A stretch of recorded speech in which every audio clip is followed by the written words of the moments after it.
খুব রিসেন্টলি হচ্ছে আমি আমার গ্রামে যাওয়ার সিদ্ধান্ত নিছি। গ্রামে চলে যাব, নিজের জন্মস্থানে চলে যাব, যেখানে যেখানে জন্ম হয়েছে।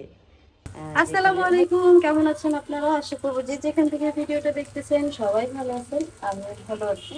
চলে আসলাম প্রতিদিনের মতো একটা নিউ ব্লগে। তো ব্লগটা শুরু করলাম রান্নাঘর থেকে। আমি রান্না করতেছি গত এক সপ্তাহ, মোটামুটি প্রায় 8 দিন 9 দিন মার বাসাতে ছিলাম, মার বাসাতেই থাকছি, মার বাসাতেই খাওয়া দাওয়া করছি, মার বাসাতেই সব কিছু হয়েছিল। নিজের বাসার জন্য কিছুই করা হয় নাই। নিজের বাসায় কোনো বাজার নাই, ঘাট নাই, কিচ্ছু নাই। তো 8 দিন 9 দিন পর আজকে আসছি রান্নাঘরে রান্না করতে। আর আজকে রান্না করতেছি, দেখেন 7-8 দিন আগে একটু কাঁচামরিচ ছিল, সেই কাঁচামরিচগুলো ভর্তা করে নিতেছি। এখানে ইলিশ মাছ ভাজা ফেলছি, ভাত রান্না করছি ওই যে। আর এখানে থালা বাসন, মানে রান্না করতে গেলে যেগুলো নষ্ট হয় সেগুলাই আছে। এগুলো দিয়েই কি আজকে দুপুরে খাবার খাবো। আর এইখানে দেখেন আছে এই ডাল রান্না করছি, আর এই যে ভাত রান্না করছি। আর আমার এই ব্যাগটা আমি আজকে নিয়ে কয়বার উঠাইলাম, প্রতিবারই উঠাই আবার নিজে নিজেই নামাই, বুঝলেন তো। আর এই ওড়নাটা নিয়েছিল, এখন বাইকে গেছে। এই আমার দুপুরের খাবার।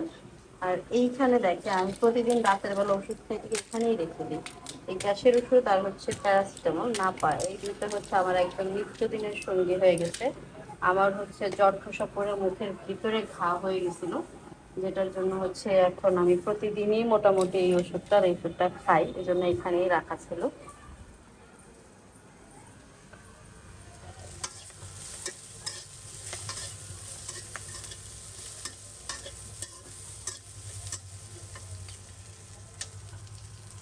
কাজ মোটামুটি শেষ, আমার ভাজা হয়ে গেছে, শুধু এখন বাটতে হবে। বাটলেই খাওয়া শুরু করে দিতে পারবো। খাওয়া মানে বাটা শেষ হলে খাওয়াটা শুরু করে দিব। তো দেখেন, রিজিক যার যেখানে থাকে, এটা আসলে বলে আপনি বুঝাইতে পারবেন না। আমি কিন্তু আমার শুধু নিজের জন্য রান্না করছি। এই পাতিলে ভাত ভাত আর যে ইলিশ মাছ ভাজা, ভর্তা আর ডাল। আর এর মধ্যে আমার বাসায় মেহমান, মাশাআল্লাহ। মেহমান আল্লাহর অনেক অনেক বড় বড় বড় বড় নিয়ামত আল্লাহর, ঠিক আছে। মেহমান বাড়িতে আসা অনেক অনেক সৌভাগ্যের। তো আজকে হঠাৎ করে মেহমান আসবে এটা আমি জানতাম না। আপু একদম না বলে আসছে, এই পার্কের সামনে এসে ফোন দিছে। তো এখন ভাবলাম যে তবে খাইতেই বসবো, মেহমানদের নিয়েই খাওয়া দাওয়া করি। তো এখন খাইতে বসছি। আমার রান্নাটা কেমন হয়েছে সবাই একটু বলবেন, যদিও রান্নার কিছু নাই এই জায়গায়, তারপরে খাইতেছি। সাথেই থাকেন, ভিডিওটা দেখেন, ভালো লাগলে অবশ্যই আমাদের পাশে থাকবেন। ভাইরাল মানুষদের কাছে যাইতেছে আর পেজ আপনার 3 দিন আগে দেখলাম 281টা ফলোয়ার, কালকে রাতে ভিডিও দেখি কি 3,500, তার 3,500 ফলোয়ার। ফলোয়ার করতে পারতাম না, তুমি যে জায়গায় যাচ্ছ আমার নিয়ে যা, দরকার নেই। আমার মানুষ চিনি, আর চিনি দেখে কিন্তু আজকে স্বাধীনতা করতেছে। যে যেমন ভালো মনে করছে, যে যেটা ভালো মনে করে নিজের জন্য সেটাই করে। কিন্তু সবাই দোয়া করবেন আমার শারমিনাপুর জন্য, আল্লাহ যাতে তারে ভালো রাখে। প্রথম শরীরটা যাতে সুস্থ রাখে, আর দ্বিতীয় তার সামনের দিনগুলো যাতে আল্লাহ ভালো নেয়। এই দোয়াটাই সবাই করবে। এগুলো আসলে সময়ের সবকিছু ডিপেন্ড করে আল্লাহর কাছে। সময় মানুষের জীবনের অনেক পরিবর্তন আনে। আল্লাহ একটা সময় রাখছিল আমার জীবনে অনেক সুন্দর। আপনার আল্লাহ ভালো রাখো কেন? আপনি একটা রুগী দেখতে গেলে নাকি সোয়াব, এই যে হাদিসে বলে জালে কইতো, জালে বলে পানি পরিষ্কার করতে। আর ওই জায়গায় আপনি রুগীর ভূমি ধরছেন, গু পরিষ্কার করছেন। আর খালি একটা রুগী না, আপনার বাড়িটা হাসপাতাল বানায় নিচ্ছে। আল্লাহ আপনার ভালো। ওর বাড়ি এমনি হসপিটালই, যে আসে হসপিটালেই আসে। চিন্তা ভাবনা করছি যদি এখন চিন্তা ভাবনা করি, আমার তো পাশে কেউ নাই। আমার ওখানে না 1 লাখ না বুঝা, ওর কাছে এখন ও আমার যত্ন নিবি না। ওই আপুর এটাই বললাম যে আপু আপনি মানুষের জন্য এত করেন, কিন্তু মানুষ কিন্তু আপনার শেষ সময় একটা আর নাইলে তোরে ডাক দিম, যাই হোক যাবি গা, যাবি গা না? যাইবা না যাই, আমার ঘরে তো জায়গা আছে, তুই আবি। শারমিনাপুর উদ্দেশ্যে আমার বাচ্চা কাচ্চা খাওয়াবি না, রাইন্দা বেরা দিয়াবি না? আমার বাসায় আইবো, খাইয়া যাবো। আই জাসমিন আপু, শারমিনাপুর তুই রাইন্দা দিয়াবি। মানুষের ভাষা আপনি খান, সহ্য করেন। এই দুনিয়া তো দুনিয়া না, একটা দুনিয়া তো আছে। আল্লাহ আপনার ভালোই রাখবো, ওই দুনিয়াতেও ভালো রাখবো, এই দুনিয়াতেও ভালো রাখবো। আমি ভালো আছি আপু, আর আল্লাহ আলহামদুলিল্লাহ, আপনার আল্লাহ ভালোই অনেক রাখছে। ভালো রাখছে। ওরে আল্লাহ ভালোই রাখবো, কে লেগে ও কেউ অনিষ্ট চায় না, না, না। যে সবাই খালি ওর অনিষ্ট চায়, চায়। আপন হোক পর হোক সবাই মিলে, মানে কেউ ভালো ওর যে চায় এটা আমি দেখি নাই। জি কেলে আমি যে গেছে 5টা মাস ওর সাথে আমি মিশতাছি, কিভাবে থাকতাছি, আমাদের দুইজনের নিয়েও জেলাস ফিলের মানুষের অভাব নাই, জি জি। ঠিক আছে? হিংসা হিংসা। আমরা দুইজন কেন আলাদা হই না এখনো? জি। আপনি যদি বলেন বাড়ির মানুষও জেলাস ফিল, কেন আমরা আলাদা হই না? এখনো আল্লাহ যদি না চায় আপনার আলাদা হইতো। এখনো মানে আমি আসছি কয়ে এখনো এই বাসায় আসো, আমি কয়ে আসবো না। আমার বোন যেখানে আছে ততদিন আমি এখানে আসছি, আমার বোন নাই আমি এখানে নাই। তাহলে যাকে আমি বইলে একবার ডাক দিছি তার ওটুটুকু ইয়া রাখবো। খালি রক্ত হইলেই হয় না, রক্তের বাহিরেও কিছু সম্পর্ক থাকে যেটা সারা জীবন। সারা জীবনই থেকে যায়। 15টা বছর সংসার করছে আপু, একটা মানুষের মুখে আছে না যে না ওই ওকে ভালো আছিল না কিংবা না ওই রকম আছিল, ডাইরেক্ট খালি ফোন করেছে যে তুমি বোরখা পইরা মুখোশ পইরা খালি করেন দুইটা টিপ দিন। অথচ আপু কিন্তু ডরা, কিন্তু ডরটাও কিন্তু লাগতেছে না, ওই যে ভালোবাসার কাছে কিন্তু ডর হার মেনে গেছে। আচ্ছা ঠিক আছে। তো আপনার চ্যানেলের নাম কি বলেন তো? আমার চ্যানেলের নাম হচ্ছে এটিএম লাইফস্টাইল দুনিয়া। এটিএম লাইফস্টাইল দুনিয়া। এত বড় নাম কে? মাইয়া দিছে। নামটা শর্ট করবেন, মানে এটিএম দুনিয়া দিয়ে দিবেন, নয়তো লাইফ স্টাইলটা চেঞ্জ করে লাগবেন। আর আমার কাটা যাবো। হ্যাঁ, সবকিছু চেঞ্জ করা যায়। আচ্ছা আপাতত থাক, যদি কোনো সময় চেঞ্জ করি আপনার দেয়া। না, আপনি এত বড় নাম রাখবেন, এত বড় নাম রাখলে মানুষের কইতেই দাঁত ভেঙে যাবো। আপনার না শুধু সার্চ দিলে এসে পড়ে। সার্চ দিয়ে বাইর করতে হবে, বুঝেন না? আপনি এটিএম দুনিয়া দিয়ে দিবেন, দেখবেন যে এটিএম কার্ডের মতো দুনিয়া বেরিয়ে আচ্ছা যাচ্ছে। বর্তমানে আছে এটিএম লাইফস্টাইল দুনিয়া। হ্যাঁ, সবাই আমার একটু ভালোবাসা দিয়েন, যারা যারা শারমিনাপুরে ভালোবাসেন। অবশ্যই। আপু বলেন কিছু। আমি তো বলবোই, আপনি আপনারটা বলেন, তারপরে আমি আমার মতো আমার করে বোনরে বলবো। যারা ভালোবাসেন, কারণ ওনার মন অন্যরকম, তারা আমার একটু ভালোবাসা দিয়েন। আমার না ভালোবাসা দিলে আমার মেয়েটার অন্তত দিয়ে চালু করো, যাতে আপনাদের মাঝে আমি সবসময় থাকতে পারি। ইনশাআল্লাহ এটাই। ইনশাআল্লাহ। আর সবাই দোয়া করবেন। আসসালামু আলাইকুম। আর এই যে খানে দাজ্জাল आ गए मेरे घर पे, चुड़ैल की रानी, এই মানুষটার মন অন্যরকম, অনেক ভালো, चुड़ैल অনেক की रानी। ওর কপাল ভালো, ও আমার বাসা আজকে 1 তারিখে 9 তারিখ হয়ে গেছে, এই পর্যন্ত আমার বাসা জানায় কেমন ছিল আমার। নাউজুবিল্লাহ মিন। জাসমিনা পরে নিয়ে আমাদের বাসা যাইবেন জিঞ্জিরা। ইনশাআল্লাহ ইনশাআল্লাহ। হ্যাঁ, আমি যদি জানতাম আপনি ওই যে মিমাপুরে আগে দিতে গেছেন, আমি ওইখানে এসে দাঁড়ায় থাকতাম, ওইখান থেকে আপনার আমি বাসা নিয়ে যেতাম। পরে আমি কিন্তু আল্লাহ আমার কিসমত কত খারাপ, আমি যদি জানতাম যে আজকে শারমিনা ওইখানে আইবো, আমি মসজিদের এখানে এসে থাকলে আবার ভিডিও তো শেষে পরে আপনার লাগলে আবার আমি গাড়িটা এসে দিয়ে যেতাম, কিন্তু ওই ভাগ্য তার হইলো না। ইনশাল্লাহ হইব। যাবো একদিন ইনশাআল্লাহ। আইসা আমাদের বাসা যাও। আচ্ছা এই শয়তানের লগে যাও, এর তো চিনবা না। আল্লাহ রে। এটা মোসাফা করাটা ইয়া, এটা সত্যি কথা। মোসাফা করা দোয়া করেন, আঙ্গুলিকে দোয়া করেন। আপনার আমার মেয়েটার জন্য দোয়া করেন, না আমার জীবন আর জীবন সঙ্গী না লাগে, আমি তো তার পাশে থাকতে পারি। ইনশাআল্লাহ ইনশাআল্লাহ। আল্লাহ ভরসা। শুনছো, পড়ালেখার দিকে মনোযোগ দিও। হ্যাঁ, যাই আপু। আচ্ছা আপু, ভালো লাগবে। হ্যাঁ যাই, আসবেন কিন্তু। শারমিনা পূজা যখন যাইবো আপনি যাবেন না। হ্যাঁ, শারমিনা আপু গেলে তো যাই। জামাটা টান দেন আপা, জামাটা টান। তো আপা হচ্ছে মোটামুটি আমার অনেক বকাবাজি করলো, ঠিক আছে, যে আমি কেন গেলাম না তার বাসায়, এই সেই আরো অনেক কথা। সেগুলো বাদ দিয়া তার মান অভিমান ভাইঙ্গা সে এখন আমাকে আম খাওয়াবে। মানে আমার ফ্রিজে ছিল আম, মানে দুজন মিলে এখন খাবে, সেটা হচ্ছে সে কাটতেছে। আহ, ওই যে এই বাট এই যে এই হ্যাঁ, ওইটা তো নিব। হুম। আপারে কিন্তু আজকে সুন্দর লাগতেছে। মাস ফোনের মুখে রান্না। মানে আপার অনেক সমস্যা আছে, আমি আপার প্রশংসা করি না, এটা নিয়ে আপা অনেক কষ্ট পাই, এর লেগে আজকে একটু প্রশংসা করে দেবো।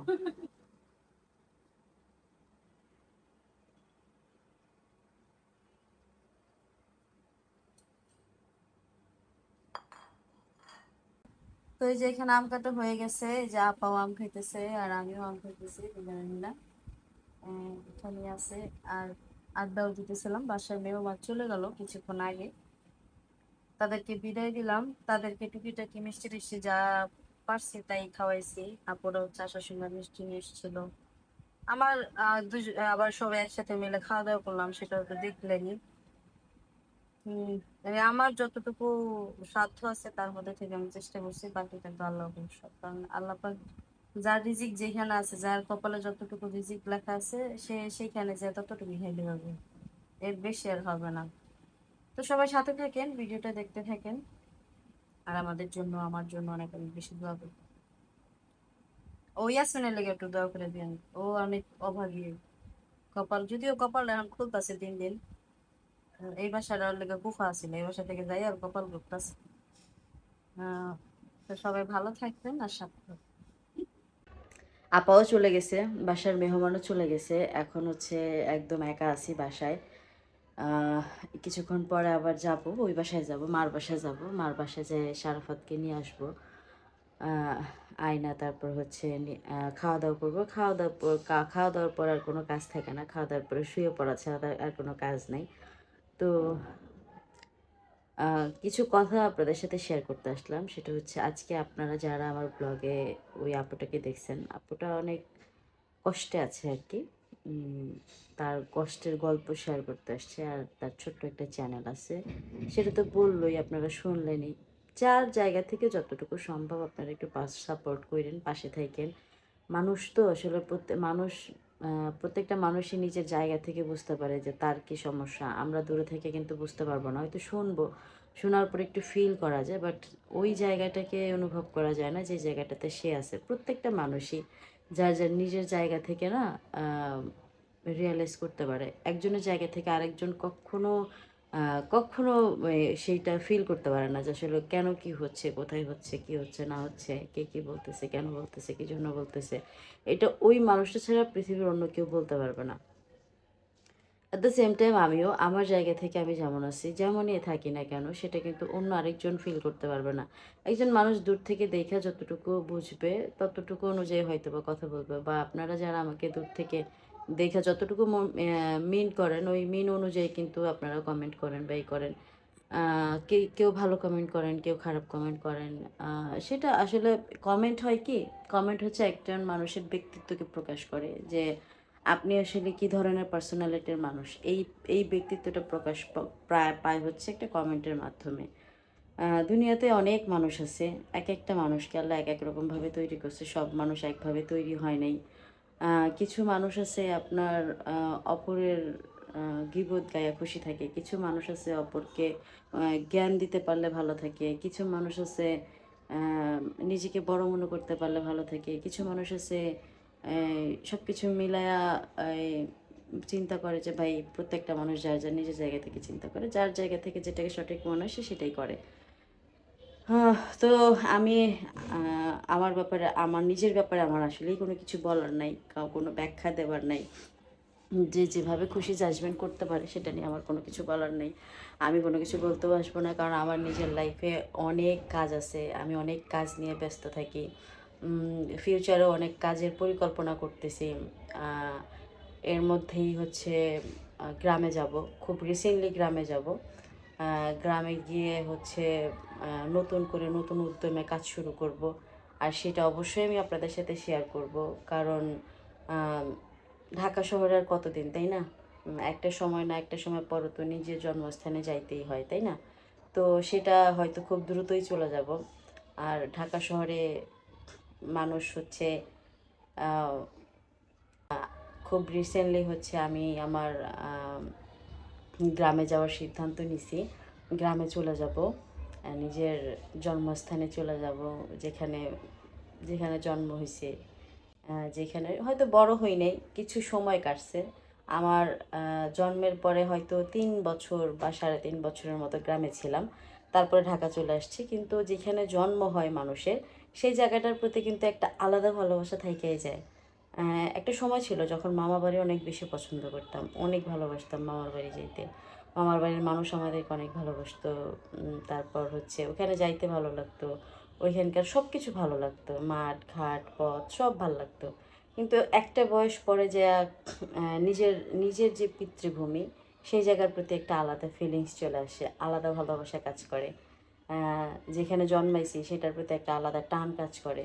সো ওই জায়গা থেকে, ওই ফিলিংসের জায়গা থেকে নিজের বাড়িতে চলে যাব, নিজের জায়গায় চলে যাব, নিজের মতো করে বাড়ির ঘর দোর তুলব, নিজের মতো করে থাকবো ইনশাল্লাহ। সবাইকে নিয়ে থাকবো, একা একা থাকার কোনো প্ল্যান নাই, সবাইকে নিয়ে থাকবো, মা, ভাই, ভাবি, আমি সবাই মিলেই চলে যাব গ্রামে। খুব রিসেন্টলি চলে যাব, সেটার জন্য সিদ্ধান্ত নিতেছি। মে মাস ছিল যেহেতু ঢাকায়, সবাই মিলে একসাথে বসে এটা নিয়ে একটা আলোচনা হয়েছে যে খুব তাড়াতাড়ি আমরা গ্রামে চলে যাব। সেটা কবে অবশ্যই আপনারা জানতে পারবেন আমাদের পাশে থাকলে। আর গ্রামে যাওয়ার জন্য অবশ্যই একটা এক্সট্রা প্রিপারেশনের প্রয়োজন থাকে, সেটা তো আপনারা জানেনই যে আমি বললাম গ্রামে যাব, ধাম করে চলে যাব, এরকমটা হয় না। প্রত্যেকটা কাজের একটা প্রসেস থাকে। তবে খুব রিসেন্টলি 2026 সালের মধ্যেই আমরা চলে যাব ইনশাল্লাহ, যদি আল্লাহ পাক চায়। আর যদি আমার রিজিকে লেখা থাকে যে আমি আমার গ্রামে যে বাড়িঘর তুলে ওইখানকার জমিতে থাকবো, ওইখানকার খাবার খাবো, কারণ আল্লাহ পাক যার রিজিক যেখানে লেখছে, আপনারা আমার ভিডিওর প্রথম দিকে দেখছেন যে এই আপুদের কিন্তু আসার কোনো কথাই ছিল না, হঠাৎ করে চলে আসছে। তার মানে ওনার রিজিকটা আমার বাসায় ছিল, সেটা হোক 2টা দানা, বাট রিজিকটা আমার বাসাতেই ছিল, যার জন্য সে আসতে পারছে বা চলে আসছে বা সে খাইতে পারছে।